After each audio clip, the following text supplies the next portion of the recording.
Now, on 105.9 FM and streaming worldwide on the WMAL app. O'Connor and Company. It's 8:07, O'Connor and Company. Thanks for tuning in. 1 hour from now, it's the Chris Plante Show. 30 minutes from now, it's Chairman Jim Jordan of the Judiciary Committee, where I will beg him to take up Alexandria Ocasio-Cortez's impeachment articles for Donald Trump. Please do that.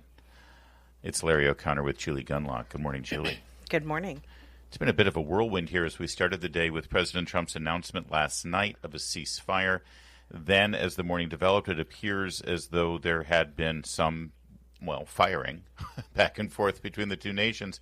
President Trump on his way to Marine One on the South Lawn, heading to the NATO summit in Europe, said that he was angry at both sides, didn't know what the F they were doing, things like that. And then, just moments ago, or at least in the last 30 minutes, he said that Israel was just going to do a plane wave. A plane wave. Just sort of, like when a Maverick flies by the control tower on the aircraft carrier and makes everyone spill their coffee. They're just going to do a plane wave. Nobody will be hurt. The ceasefire is in effect. Thank you for your attention to this matter, said President Trump. And so now we'll see. We will see if that's the case. We shall see. We shall see. Anyway, that's the latest development there. Meanwhile, Jake Tapper just can't get enough of his book. The book, it had a really good first couple of weeks there, right? And then hasn't really done. I mean, it's not like one of these long. Yeah, because everyone's like, we know. We know. Like, they're revealing all this stuff, and it's like, yeah. And conservative media was on this beat for a long time. But thanks, Jake. Thanks for catching up. Well, and now he's doing this is, talk about scraping the bottom of the barrel here on your publicity tour. He did Chuck Todd's podcast. It's called the Chuck Toddcast. I wish I were making that part up, but that's what he calls his podcast. And they have now, through their ongoing analysis of the Biden cover-up and the inner workings of the Oval Office and the White House, they have now stumbled upon a new discovery, a new revelation. Take a listen to Chuck Todd. Again, maybe he listened to some archived programs of this show over the course of the last 5 years, like beginning right when Joe Biden started running for president. But here's Chuck Todd's new revelation. Listen. So, for me, the original sin was running in the first place.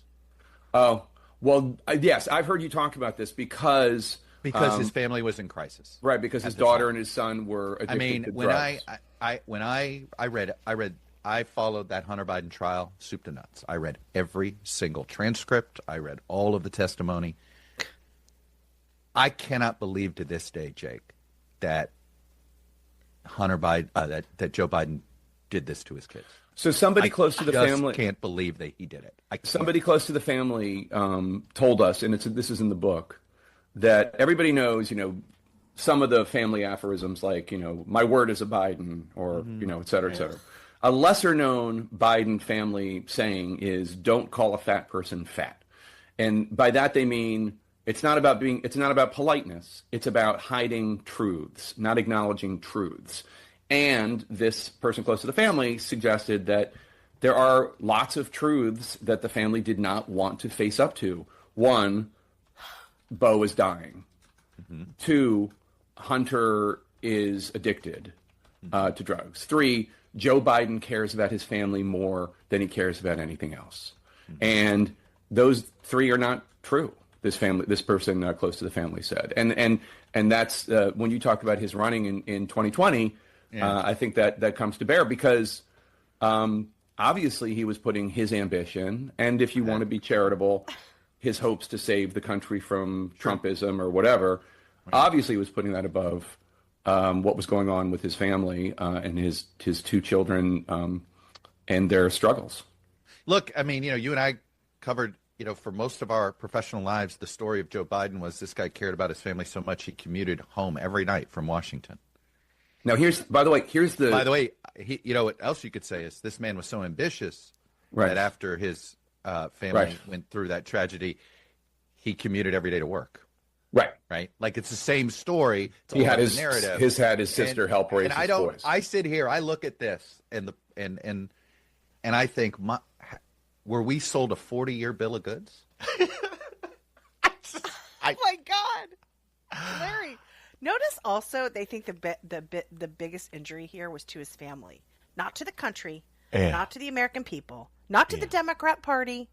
Right, not to the level of trust Americans have in institutions and politicians. No, to the world, right?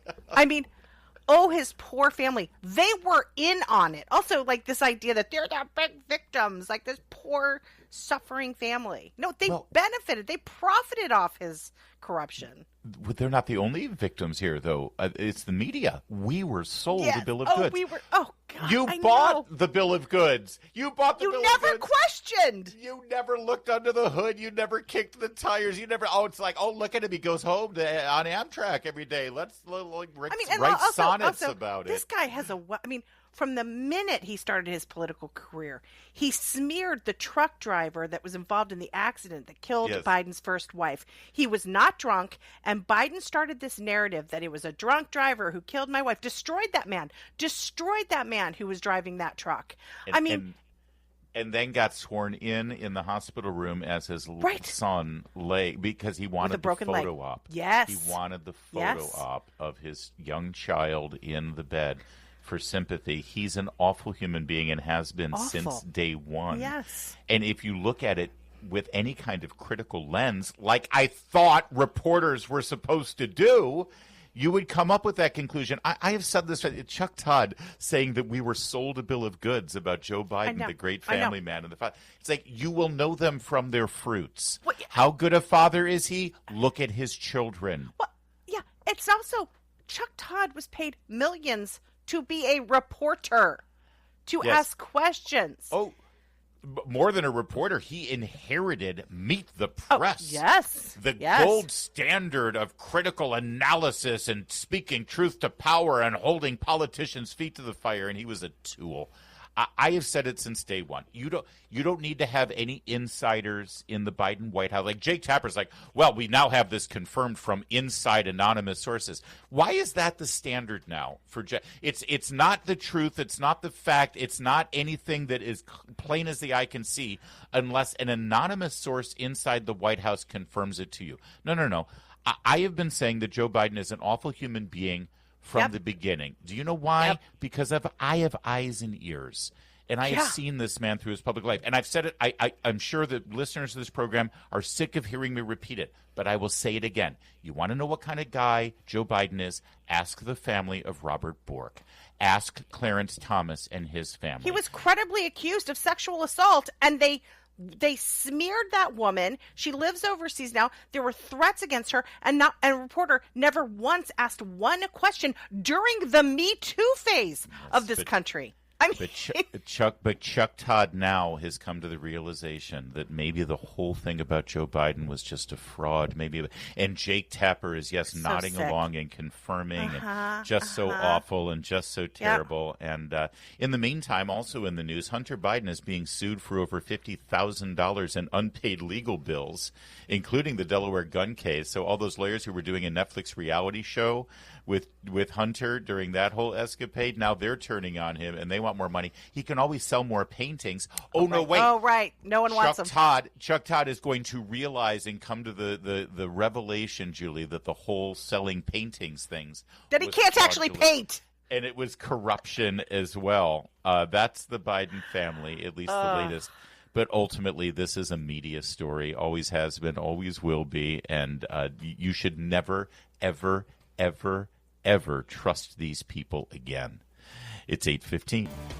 WMAL, making sense of the news. Live from the Home Paramount Pest Control Studios. Home Paramount, the leader in pest control since 1939.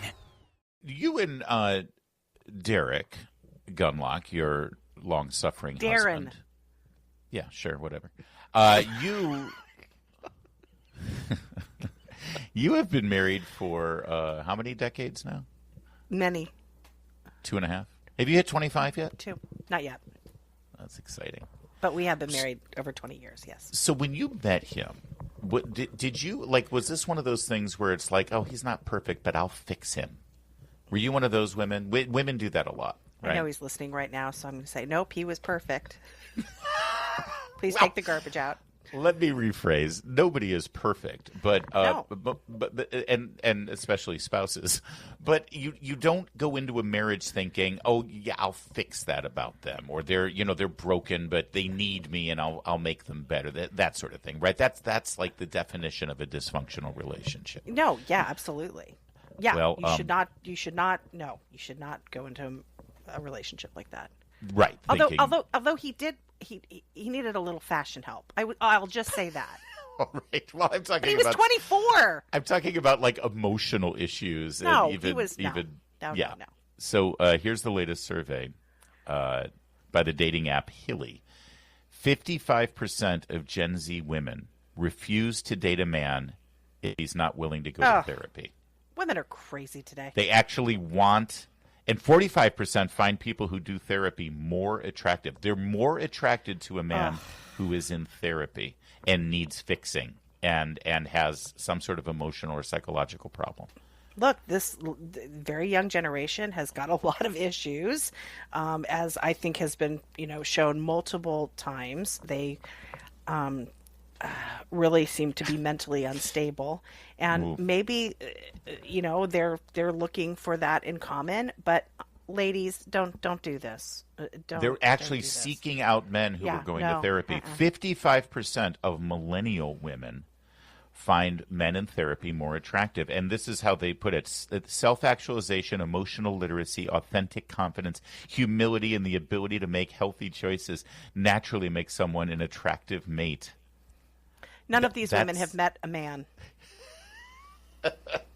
Certainly not a man in therapy. Joy Behar, speaking of unhinged mental illness, she had a commentary on this yesterday on The View. Here's Joy Behar. So it seems as though more men than ever are going into therapy. How many men are in therapy? Clap. Love that. Well, we should probably tell people there aren't a gazillion men in the audience. No, that's a good amount. It seems like all four of them are in it. I also clapped. I'm not a man. Okay, anyway, women are finding it to be such a turn-on, you guys, that dating apps have even added prompts that read, "My therapist would say I," like that. And women are throwing themselves at these guys. Oh. But is it a good idea to start off your dating profile with the fact that you're in therapy? No, Good question. I love the days of when people just swallowed their pain, shut up, and got on with it. Honestly, if you, here's the sad thing: if a millennial woman or a Gen Z woman said, "Okay, you've got two men, and they're both going through some tough times, and they're having troubles," one of them has turned to the church and their faith, and they have a very healthy prayer life. The other one is going to therapy. Which one are you more attracted to? Sadly, I think they'd pick the guy going to the therapist. There's Abigail Schreier has written about this in Irreversible Damage, about how in the psychological world they sort of have you rehash horrible things that happened in your life over and over again, and overanalyze them, talk about them, see who was to blame, examine what could have been different, rehash it again, analyze it again. This is not good for you. Yeah. This is not good for you. I hate to break it to you, but Anna Navarro actually had the right take on this, although it goes into an area that I would really not want to picture Anna Navarro going into here. Take a listen. For me, it's not a turn on, right? Like, look, good smell is a turn on, good in bed is a turn on, good kiss is a turn on, good credit is a turn on. I'm going to therapy is something I want to know, maybe on the first day, the second, the third day, but I don't think, for me, it's not a turn on. Broken all right. clock. I'm sorry that we all have to now picture Anna Navarro smelling a man and getting turned on. Here's Sunny Hostin's perspective. I like a man who understands himself and wants to be a better version of himself. But I'm thinking that men may not like it if the woman puts it on. Like, I have a little bit of OCD, so I don't think... And a lot of bit of crazy. And a lot of bit of crazy. Yeah, a lot of... Yeah. Okay, they're all crazy. They all need therapy, and none of it is a turn on for men. But that's all right. It's listen. That's why I started this segment the way I did. Women they are attracted to men that need fixing because they think not they all can women. do the Not all women. A lot of women are. No. For God's sake, we got women who are dating like mass murderers on death row, for crying out loud. Yes. Well, there is but look, this is Gen Z. I think most of them have mental health issues, so I'm not entirely surprised. But I don't think all women. I think most women want a strong, stable man who will take care of them. I think that still stands. Also contributing to the mental illness, watching The View. True. It's 8:23. Coming up, we're going to talk to Representative Jim Jordan. He's the chair of the House Judiciary Committee. We'll discuss the Iran-Israel ceasefire and the latest Democrat calls for impeachment. Keep it here. It's 8:30. WMAL-FM, Woodbridge, Washington, a Cumulus media station. Making sense of the news. News Talk 105.9. News now.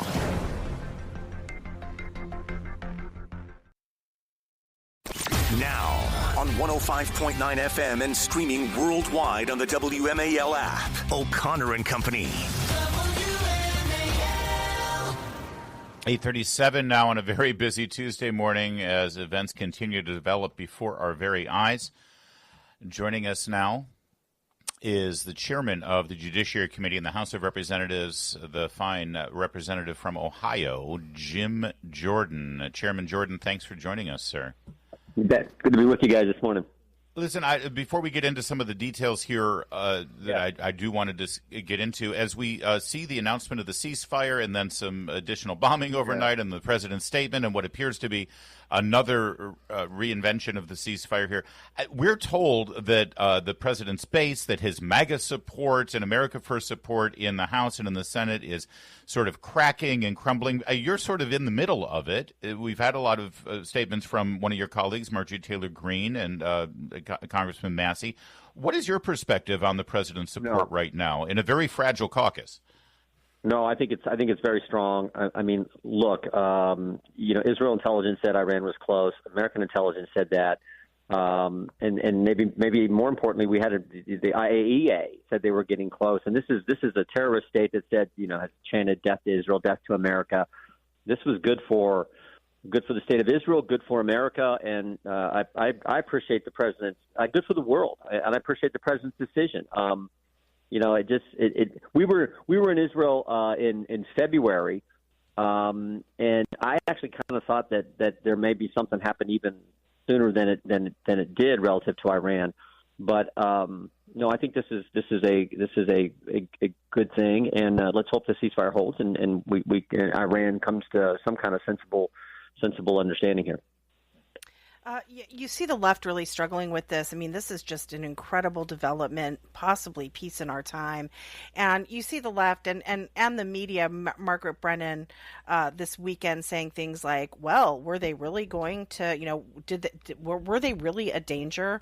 And Rubio pushed back on that really well. But what are you hearing from your colleagues? Obviously, the left has called for impeachment. But are any Democrats besides Fetterman willing to come forward and say this is a really positive development? Oh, I don't know if they'll come forward and say it, but I do think there are Democrats who believe that. Again, I don't know anyone with common sense who thinks it's a good idea that Iran is supporting all the terrorist activity they've supported around the world for so long, that they get nuclear capability. That defies common sense. So the president, as I said, helped Israel. Israel helped Israel. The president helped America. The president helped the world when he made this decision. And the precision, the deception, all the elements that made this attack, I think, successful. To me, that's God bless the United States military as well. I mean, it was truly an amazing undertaking what they did. No one knowing about it. I find that fascinating as well. And the left is, the left says, oh, keep putting tax money into Ukraine, keep pouring money into Ukraine, and some of the people, the crazies on the left, we need to bomb Moscow. But no, we don't want to help our best ally Israel. We can't do that. That makes no sense when you're talking about the terrorist state of Iran. So again, I think people with common sense appreciate what the president did. Congressman Jordan, then to that end, and I want to get onto some other topics, but in the spirit of bipartisanship and cooperating with Democrats, will you please allow them to bring these articles of impeachment to your committee?